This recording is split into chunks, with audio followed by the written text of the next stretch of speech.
അത്രയും മോശമാണ്. നമ്മുടെ മനസ്സിന്റെ അകത്തോട്ട് നിരീശ്വരവാദം കുത്തിയിറക്കിക്കൊണ്ടിരിക്കുന്ന കാലഘട്ടമാണ്. ഇന്ന് രാവിലെ ട്രെയിനിൽ വരുമ്പോഴാണ് ഞാനൊരു വീഡിയോ കണ്ടത്. 6ാം ക്ലാസ് വരെ മദ്രസയിൽ പഠിച്ച ഒരു പെൺകുട്ടി പറയുന്നു, മദ്രസയിൽ പഠിച്ചത് അബദ്ധമായി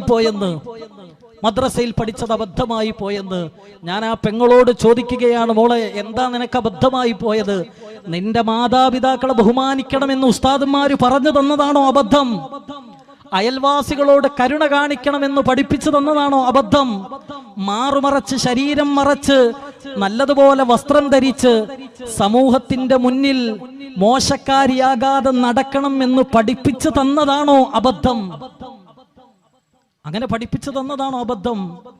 അനാഥ മക്കളുടെ മുന്നിൽ വെച്ച് സ്വന്തം മക്കളുടെ തലയിൽ പോലും തലോടരുത്, സ്വന്തം മക്കളെ പേരെടുത്ത് ലാളിത്യത്തോടുകൂടി പേര് വിളിക്കരുത് എന്ന് പഠിപ്പിച്ച ആ കരുണയുടെ